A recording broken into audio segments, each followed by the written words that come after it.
Yeah, no, you are reading that title correctly.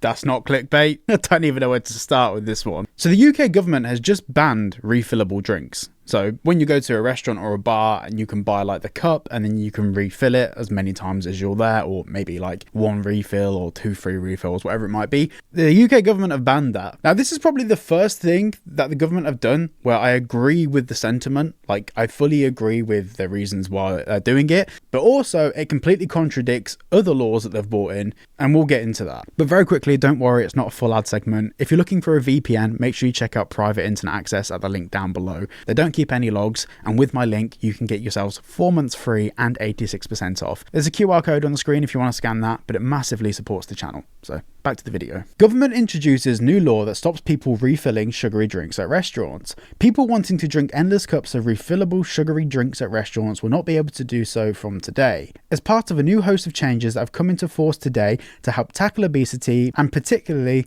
that among children. Now, there's so many different things to go into here, but we'll tick them off one by one. Firstly, yes, as someone that's overweight myself, but I'm losing weight, I do agree that obesity within children's absolutely running rampant, and it is something that we need to curb. But it's worth saying, off the top of my head, I only know 2 restaurant chains that have refillable drinks, and I couldn't tell you where the nearest one is. It's not really a thing that's as prevalent now. It was a thing that was definitely more popular in the early 2000s, but it hasn't really taken off. And the main reason for that is these companies care about their profit margins. The other thing I want to say is a lot of these restaurants, you buy a soda cup and you can refill out of any of the different flavors. Well, this is saying that it's just targeting the sugary drinks and it won't be mandated across the sugar-free drinks. Everyone's just going to buy the cup, go to the machine and get their sugary drink. No one's going to be policing that. And the guy that's working minimum wage behind the counter is not going to be there arguing with someone in the store doing it. So it's not going to work. And it's also not really tackling the heart of the problem. If they really want to have a better control over the industry, maybe they should actually regulate sugars that are in drinks heavier. Not saying that they should do that. What I'm saying is that would be a better solution than this bizarre law that they've just introduced. Now, the next thing is the environment and the cost saving element of it. With cups being refillable and people being able to refill them as many times as they want, that's 1 cup and 1 straw for each individual person. But also there's the environmental benefit where you're not having all those packaging costs, and you're also only printing 1 set of receipts, and basically it's only marginal. But with some large restaurant chains, you are literally halving the amount of waste that they produce from those cups by having refillable drinks. And this is a really stark contrast to back to a couple of years ago where the UK government were encouraging things like refillable cups, and that's why companies like Costa and Starbucks started doing it as well. Obviously, it was a money-making exercise as well, but there's also the environmental side of it as well, where it helps them reach their net zero goals or whatever they're trying to achieve. Which then brings me to the point of parents being parents. Now, this is something that I've spoke about a lot on the channel, and it's something that I do think is important. Obviously, everyone has varying opinions on this, and this is just simply my thoughts. With all these new laws coming into effect, like the Online Safety Act and all of these child protection laws, some of which are obviously good in nature, not the Online Safety Act, but there's this massive shift where parents can't be trusted to be parents anymore, and the government are trying to take that role of parenting. Now, I'm not 100% sold that the government's just doing it for the reasons that they say that they're doing all of this stuff. With the government, if we've learned anything, there's always an alternative agenda going on in the background, and to be honest, we can speculate, we can research, and that's things that I've been trying to do on this channel. But we're now in a situation where parents can't choose what their children consume on the internet. Parents are now losing the ability to choose what their children consume, like drink wise. We're starting to see this shift where the government are taking the responsibility off parents, and this is a tricky one for me to say as someone that isn't a parent.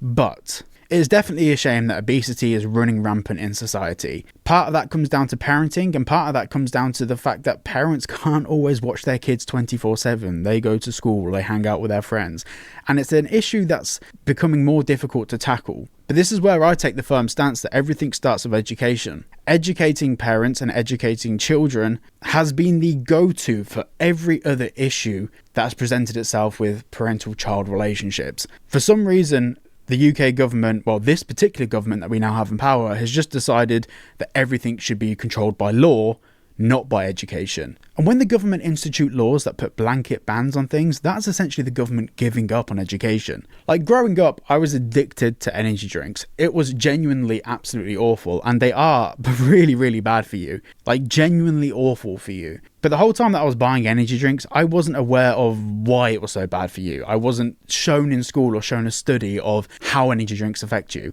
The government didn't release anything that I'm aware of anyway to teach me how bad energy drinks were and what they were actually doing to my body. And more to the point, the government weren't dealing with these various organisations to reduce the impact of energy drinks. Eventually, when I left school, the government started actually regulating caffeine way heavier in the UK, and that's why all of these energy drink companies are now doing sugar-free alternatives. Also, some energy drink companies are doing caffeine-free or reduced caffeine alternatives as well, which is a brilliant thing to do. But like I said before, this comes down to education, and this is another example of the government coming in and taking the role of parents. There's also the other impact to this as well. There's quite a few regulations that have come in about buy one, get one free deals on things that aren't necessarily healthy.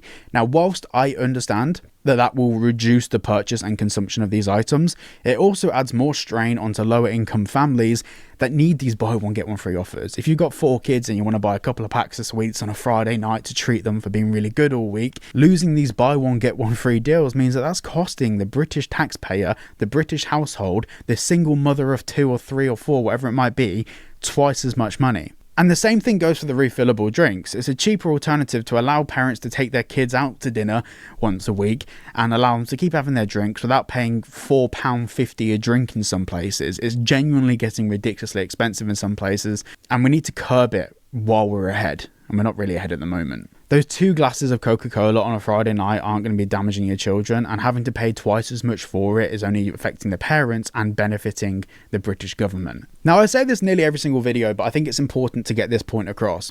There are genuine problems in the UK, and what the government have been doing very recently, especially with things like digital ID, is finding something that the British public aren't happy with. For example, at the moment, the immigration crisis is causing a lot of uproar. And then what they do is find a way to institute a law that they wanted to institute for years. And they use the first thing, like the immigration crisis or child obesity or child safety online.